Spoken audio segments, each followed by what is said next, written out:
I have left something here in the bar as a form of a scavenger hunt. Hi! We're at GEMField! Yay! Hey everybody, and welcome back to Ellie Knows Rocks. I'm at GEMField, Nevada right now, outside of Goldfield, Nevada, and we're gonna go walking around looking for microcrystalline quartz in every single color. It is literally the color of a rainbow out here, and we're gonna check out the beautiful scenery and the geology, and honestly, we are standing on top of ancient fault lines that brought up fluid in order to create all of these beautiful rocks behind me. Okay, hold on just a second. Even though I am so excited to go to GEMFields again, I am actually here to check out Goldfield, Nevada. I get to stay in the coolest old assay building. I'm gonna go check out an abandoned haunted school, the International Car Forest, the local rock shop, GEMFields of course, including checking out one of the oldest bars in Nevada. So thank you guys so much for joining me on this adventure. Let's go see what we find. For those of you who are new, I'm Ellie Ringo, an economic geologist, independent geologic consultant, and an avid rockhound. I love being outside and enjoying the rocks and minerals around me, exploring the unknown and finding amazing things, all while explaining the geology, sharing some fun earth science facts, and encouraging you to get outdoors. So I hope you subscribe and become part of the adventure. I love that.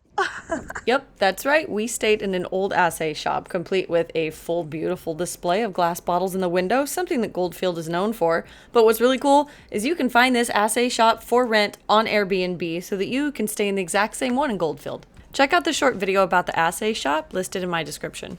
Danny and I start off our day at the Dinky Diner. Yes, that's really its name, and it's actually really good. We meet up with a wonderful woman named Sharon, who is the owner of the local rock shop and GEMFields, who's going to be our tour guide for the morning. So of course, our first stop has to be the rock shop. And when first seeing everything inside, it is very eclectic. It has everything from antiques to homemade trinkets that they sell from local artists, including these cute little keychains, little tiny slabs of cut core samples, which I thought were pretty cool. Core samples for the mining enthusiast at heart who want to see visible samples of silver. Examples of what the polished stones look like out at GEMField. I found it pretty fascinating that she had an entire collection of old bottles that people dig up. Love that. Oh, and the insulators from power lines, very cool. Rocks from everywhere, as you would assume a rock shop to have. Also, beautiful pieces of fluorite from Nevada. We love that. And we will actually talk about fluorite from Nevada later on in this little series that I'm doing about traveling through Nevada. Some more of the polished GEMField stuff. A display of local artist paintings on pieces of logs and wood. I thought that was awesome. They've totally utilized their space in here in order to showcase local artists and people in the town, which is awesome for community. She had an amazing array of wonderstone that actually comes from just west of Tonopah. This is a piece of high-grade silver from the Black Warrior mine.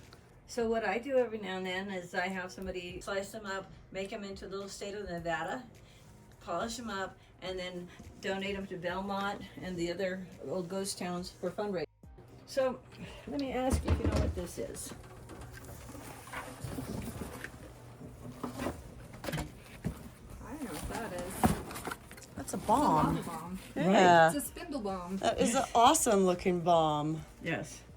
Not everybody knows what those are. Yeah, So Tom Farley. that is so cute. Look at the sign behind the door.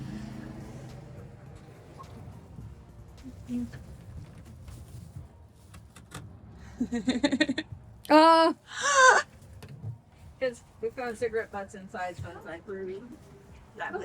It's a wooden building, you know? Really? Yeah, let's not do that because Please don't burn our thrift shop down. I love that. Next, we headed out to GEMFields. It's only about 3 miles from town, if that, and it's about 4 miles down a dirt road, which is very, very well maintained. We're going to GEMField! We're going rockhounding! Woohoo! Was it a video? Yeah. Jeez. We should do a little segment on the eruption. Yes, you are. I am. Oh, I'm still filming. Okay. Your mic, so you're heard. Oh, geez. All right, we're walking over quickly to what looks like an abandoned mine shaft. We spoke all day with the owner of GEMField, and she absolutely loves human interaction with this claim. She has 5 20-acre claims out here, and each claim basically has a different color of chalcedony or microcrystalline quartz on it that is all interacting together. Oh, here's the mine. All right, here is. No, it wasn't you, it was that. Okay. Aw, she's small. It's a little roundy. It's not near as big as I thought it would be. I think I had a big sigh in there when you said it's a little roundy. Not as big as I thought it would be. I was gonna say that's what she said. Yeah, no, I talked about inappropriate rocks. Did you see me catch my hat? Yeah. Oh, But no F-bombs. oh my gosh. I believe this is the same rock I took a picture by. You guys are sitting on a bed of microcrystalline quartz, or cryptocrystalline quartz. We are sitting on a very, very gorgeous rock where Danny is. This place. I like the wind is doing stuff with my hair kind of right now. Looks good. Well, we're gonna go looking for some of this. Just look how gorgeous the color is. It is literally, I think, 5 different colors. There's white, gray, caramel, or butterscotch, pink, purple, green, and a little bit of blue. So that's 7 different colors. All in one mineral, actually. They're so pretty. So we're leaning up against a huge, huge banded cryptocrystalline quartz, or like we were asking each other just a second ago, would this be considered cryptocrystalline chalcedony or cryptocrystalline quartz? But chalcedony is quartz. Yeah, but chalcedony is a microcrystalline quartz. Right. But it could even potentially be an amorphous quartz. Which would lead us Opalite. to opalite. And however, there are going to be a lot of people out there that says that opalite does not exist and is indeed man-made. Who are you? Why would you say this? Opalite is real. There is just a certain amount of water that makes this basically hydrous. Yes. And so it just means that there was a lot of water in the system. And if we look closely at this, if we look at regular opal cracks quickly through the absence of water. But if you leave opal before it completely dehydrates in water, it stays formed. But most opal in the world has a lot of micro cracks in it, a lot of microfractures. It's because it dehydrated too quickly. So if we look at this texture, this would lead us to being actual opalite. And fire opal, it's actually the water in the structure that creates the fire. Exactly. It makes that play of colors, so you get that precious fire opal color. Like if we look at this, like most people would say this was a Jasper because of the bands or the layers, because it would have been sedimentary that was then re-solidified with silica-rich fluid hydrothermally, but that is not what this is. There's not real evidence of this being a Jasper sort of formation, but hydrothermally you're going to have the breakdown of all of the little minerals as it's pushing them up and then just deposited. But each event, or each color almost, you could say, was its own little specific event forming on top of each other at the mineral's eutectic point or just before it in order to bond fully with it, so that you get almost this continuous rock that is solidified together and it doesn't fracture on the bounds of each color. Just blows my mind though. I'm gonna say fun fact. Yes. Amorphous quartz is not considered a true mineral. This is so true. It's a mineraloid. Yep. Because a mineral has to have a definite crystal structure. Not to mention, it has to be made up of one or more elements. Not a problem. But yes, a true mineral has a very structured crystal habit on the elemental level when it starts to form. A mineraloid does not. And that's why it's bulky. That's why this fractures like glass does. It fractures like this.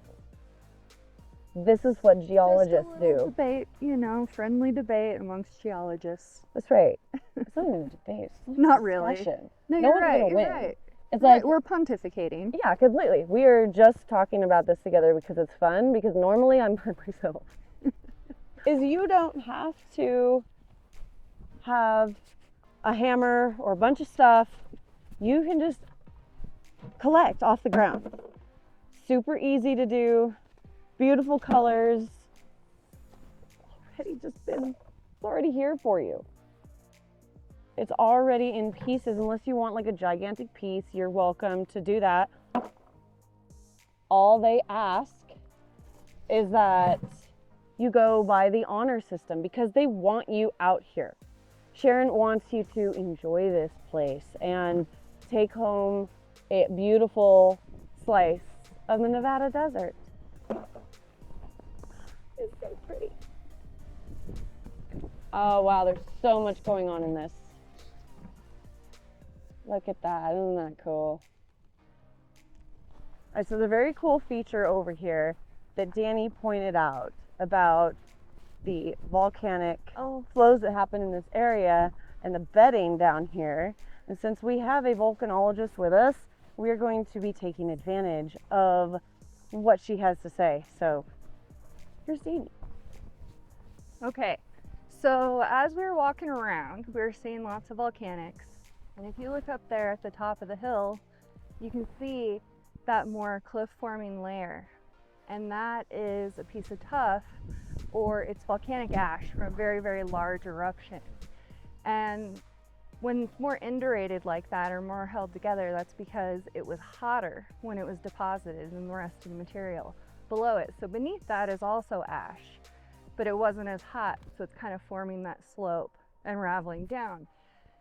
And we were noticing these pockets of ash as we were walking around looking for our pretty rocks, came down into this wash.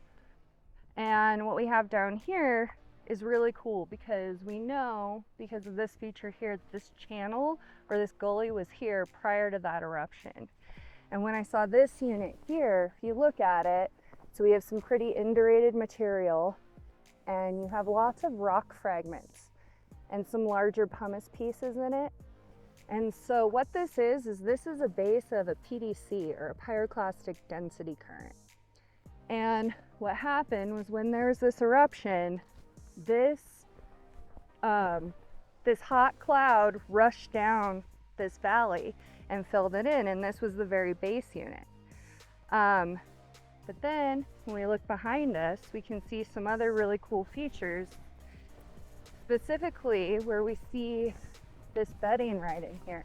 You can see that if there are any lithic fragments in there, they're much, much, much smaller. This is much more fine grained.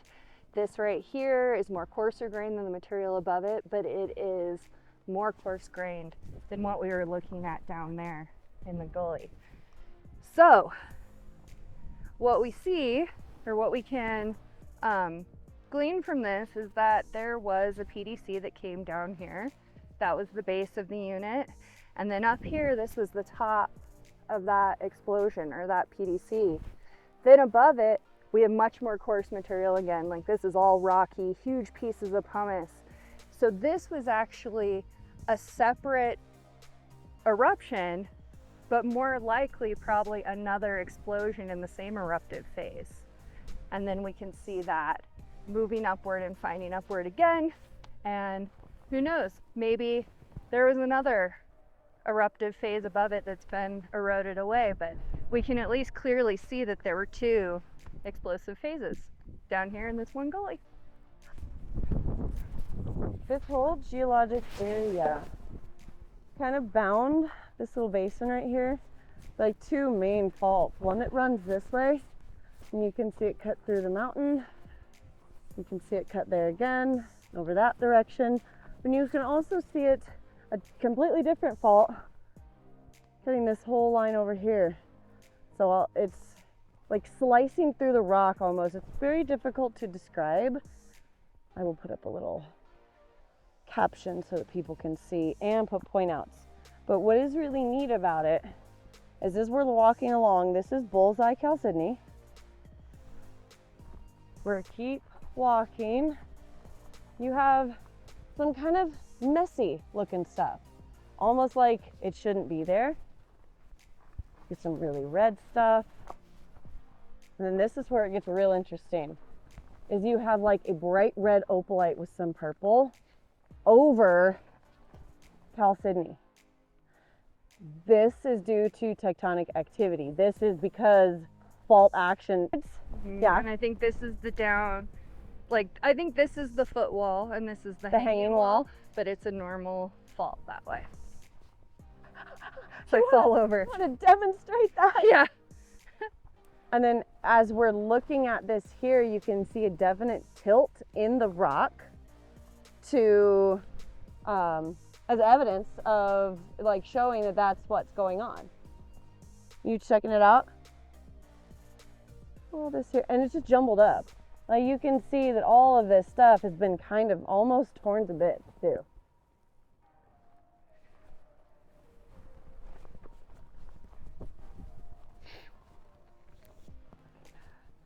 Like it's absolutely been destroyed. Bright freaking colors, but just torn apart.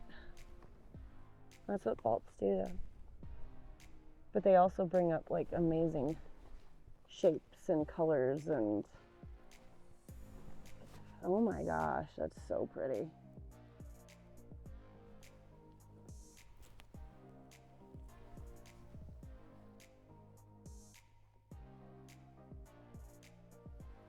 Oh wow, this one has a whole bunch of like quasi-botryoidal stuff on it. Yeah.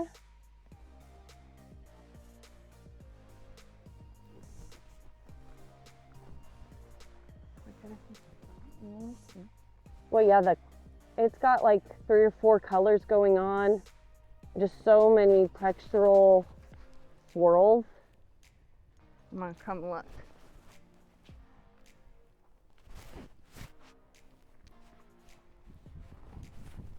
Like this might be a piece I really want to get a big piece of. Oh, she's in the hole. You finding anything? Yeah. I will shake those feathers, man. Yes. Hi. We're at GEMField. Yay. Wow, and you pick up a piece of wood. Texture. That was like. Man, oh man. Okay, we're over here at the green microcrystalline rock. Some of this stuff is very chalky. Some of it is a little bit more competent. You can see people have been digging like for a while, but there's actual outcrops of it right here alongside the wall. So there's quite a bit. And I mean, it's just up all over on the hills. But if you like greenish, it's kind of a drab green to dark green, this is your jam. And there's some real interesting stuff. Oh yeah, so it would look like polished. Like there is some stuff that's pretty lightweight that's kind of vitreous. It kind of is like an opalite.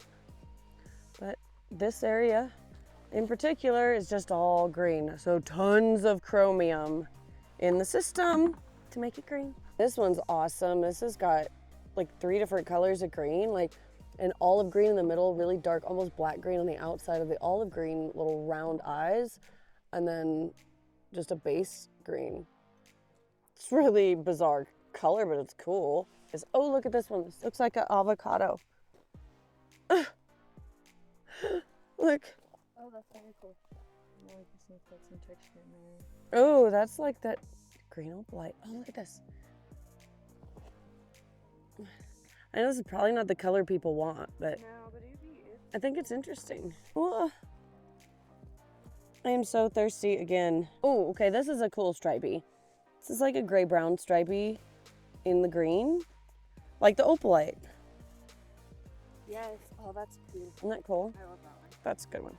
Okay, let's talk about what makes this mineral green. At the GEMField site, They like to call this particular mineral a jadeite or a nephrite. I believe that it is a chalcedony, aka a microcrystalline quartz, or chrysoprase. And the color of green is actually coming from nickel and or chromium that has been in the system. Again, this is a product of post-mineralization, so as the hot fluid percolates up through the country rock, it's pulling out different minerals from that rock, such as the nickel, the chromium, and possibly even iron, which would give way to the tan and brownish bands within this green color. While they're observing the geology of GEMFields, it appeared to me that each one of the different color categories of microcrystalline quartz actually fell along a very specific fault line. Again, giving way that the fault action is what is the fluid conduit for the post-mineralization.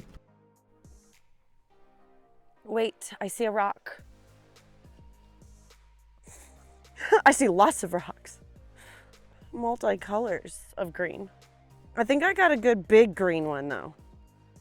These are like bookend faults. So there's one here, there. And they keep going. But all of these faults are what is controlling how mineralized this entire area is. There's another one there. And you can actually see them cross that basin. And then you have another one right here. And then there's even another one on the other side.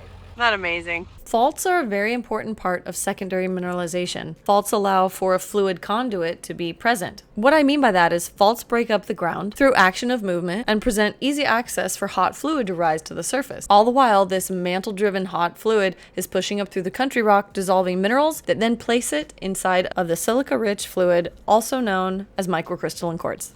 All the minerals that get included inside of this silica-rich fluid give all of this bullseye chalcedony its amazing rich color. For throwing in the tumbler.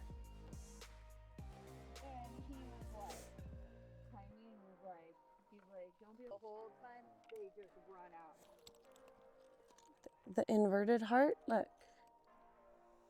Oh, yeah. Yeah, we have.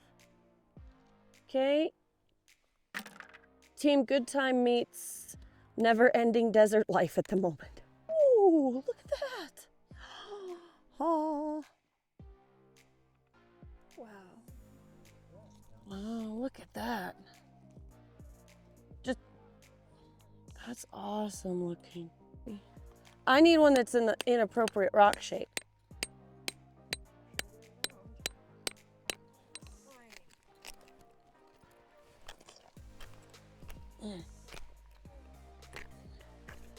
Ooh.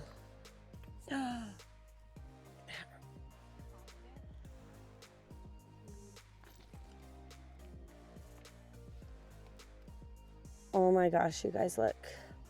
We found an inappropriate rock. And we're picking up. Chalcedony. That's right. Thank you, Tom. And opalite. And opalite. Opalized chalcedony. Jasper. Yeah. All looks the same. It's beautiful. It's stunning. We loved it. Say goodbye. Bye. All right. All right, Tom, yeah. Thank you for coming. I had a wonderful time. Thank you. I'm so glad. Yeah. Danny, it was nice meeting you. Really was. You two are special. Thank you. Especially putting up with my pal. I hope you guys have enjoyed watching, but on the next episode, we're going to visit a haunted school and hear some real ghost stories. We're going to visit the International Car Forest and watch Danny perform. Just kidding. We're also going to visit one of the oldest saloons in Nevada, so definitely come back. But for now, here are some bloopers. Or cryptocrystalline. Oh my gosh. I can't say this. These words can happen. You can do it. But it's beautiful and amazing. Such a butthole. This is the other version. We have both side by side. That there might be a size issue here, but they'll work that out. Team Good Time! I can't kick a turd! Oh my gosh, I've been recording all of that. Oh, that's so funny.